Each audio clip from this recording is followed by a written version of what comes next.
પાઠ જોઈશું. તો આપણે જોઈએ તમે તમારી નોટબુકમાં લખો છો એમ જ તે સ્પેલિંગ ઉચ્ચાર અર્થ એક્ટિવિટી 2 કરીને તમારે તમારી નોટબુકમાં કન્ટિન્યુ કરવું હોય તો ચાલશે સ્પેલિંગ ઉચ્ચાર અને અર્થ કરી. તો આપણે શરૂ કરીએ ફ્રેન્ડ્સ. તો પહેલો સ્પેલિંગ છે સ્ટે. શું છે stay? S T A Y stay. હવે મેં તમને કીધું આગળ કે અમુક છે એ સ્પેલિંગ ઉચ્ચારમાં જ આવી જાય છે. તો કે સ્ટે બોલીએ આપણે. તો આ જો સ્ટે આવી ગયું આપણું. સ્ટે એટલે રહેવું. S T A Y stay એટલે રહેવું. હવે છે સ્પેસ. બીજો સ્પેલિંગ જોઈએ friend. Space S P A C E space. હવે જો આપણો ઉચ્ચાર કરો સ્પેસ.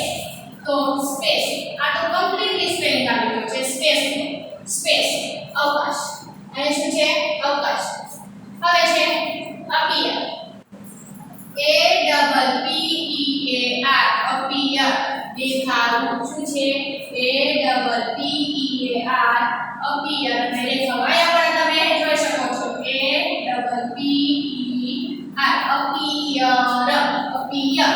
આપણે બોલીએ યર તો અહીંયા એનો ઉચ્ચાર થાય છે અપિયર એટલે શું થશે દેખાવ.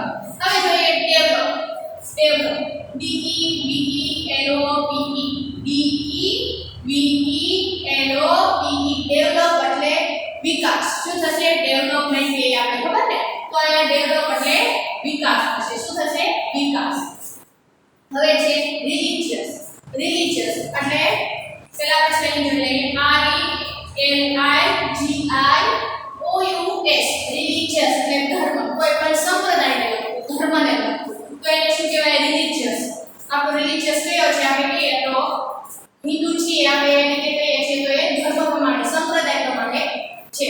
તો RELIGIOUS રિલિજિયસ એટલે શું થશે ધર્મ. હવે છે સફરિંગ. સફરિંગમાં સ્પેલિંગ જોઈએ આપણે SUFFERING સફરિંગ. સફરિંગ લખ્યું છે સફરિંગ. હવે સફરિંગ બોલી સફરિંગ. આમ તમને ડબલ F જેવો ઉચ્ચાર આવશે. ફ જેવો ડબલ ફ જેવો ઉચ્ચાર આવશે. સફરિંગ. થોડો F છે લંબાશે એટલે સફરિંગ. એટલે અહીંયા ડબલ F આવેલો છે SUFFERING. સફરિંગ એટલે શું થશે પીડાવું. હવે છે મેમ્બર. મેમ્બર સદસ્ય સભ્ય. હવે અહીંયા જોશો તો એમ જ છે મેમ્બર. આખો સ્પેલિંગ એ રીતે આવી ગયો મેમ્બર. અહીંયા છે રીતે ઉચ્ચાર લખેલો છે પ્રોનન્સિએશન છે એ રીતે તેનો આખો સ્પેલિંગ આવી ગયો મેમ્બર એટલે સદસ્ય અથવા સભ્ય. આપણે કહીએ છીએ આપણા ફેમિલી મેમ્બર કે એવા સદસ્ય અથવા સભ્ય વ્યક્તિ આપણા ફેમિલીમાં હોય. તો અહીંયા આપણે મેમ્બર નો લેવાનો સદસ્ય અથવા સભ્ય. તો આપણે એક્ટિવિટી 2 જોઈએ. તો આપણે એક્ટિવિટી 3 તમે તમારો આઈબુક ઓપન રાખશો તો એમાં પણ આ સ્પેલિંગ છે તો સાથે સાથે જોતા જજો કે આપણે કયા સ્પેલિંગ કરીએ છીએ. તો હવે આપણે એક્ટિવિટી 3 કરીએ. તમારે તમારી નોટબુકમાં એક્ટિવિટી 3 કરી સ્પેલિંગ ઉચ્ચારને અર્થ કરી નાખવાનો છે. તો હવે આપણે પેલો જોઈએ નેવર. હવે નેવર એટલે ક્યારે કદી નહીં. તો અહીંયા પણ સ્પેલિંગ રીતે આપી દીધો છે નેવર. ઉચ્ચાર પ્રમાણે પ્રોનન્સિએશન પ્રમાણે જ આપેલું છે નેવર. નેવર ક્યારે અથવા કદી. સ્લાઇસ સ્લાઇસ આપણે સ્લાઇસ. મેંગો સ્લાઇસ કે છે ને એ સ્લાઇસ છે સ્લાઇસ. કટકો અથવા ટુકડો. શું થશે કટકા અથવા ટુકડો. મેંગો સ્લાઇસ નાના કટકા હોય એને શું કહેવાય છે સ્લાઇસ. સ્લાઇસ કટકો અથવા ટુકડો. હવે છે નાઇફ. KNIFE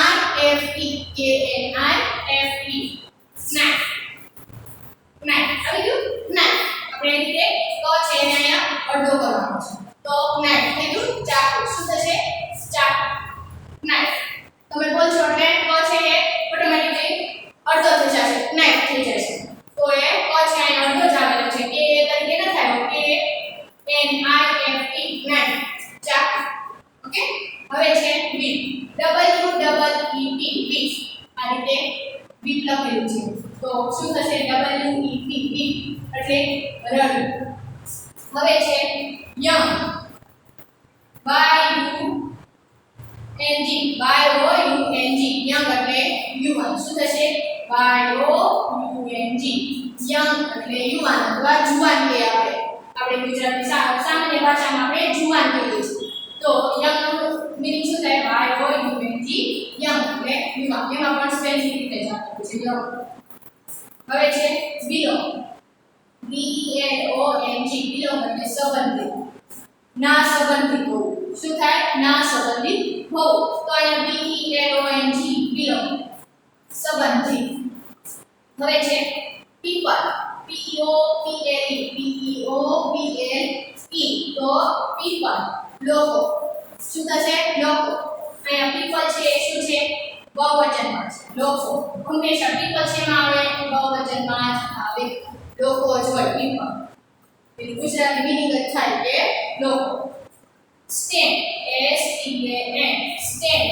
ઊભા રહેવું S-T-A-N અહીંયા પણ તે રીતે જ આપેલું છે સ્ટેન્ડ અડધો છે સ્ટેન્ડ અહીંયા એન અડધો છે એટલે આ સ્ટેન્ડ આવી ગયો સ્ટેન્ડ તો ઊભા રહેવું હવે છે હિયર H-E-A-R હિયર સાંભળવું હિયર H-E-A-R હિયર સાંભળવું અહીંયા પણ હિયર રીતે છે જો હિયર આપણે લખીએ હિયર બોલીએ હિયર સાંભળવું તો આપણે એક્ટિવિટી 2 અને 3 કમ્પ્લીટ કરી યુનિટ નંબર 1 માં એક્ટિવિટી 1 2 અને 3 આપણી કમ્પ્લીટ થઈ અને આ સ્પેલિંગ પણ કમ્પ્લીટ થઈ ગયા છે તો આ બધા સ્પેલિંગ તમારે એક તમારી નોટબુકમાં સાથે લખવાના છે થેન્ક યુ એવરીવન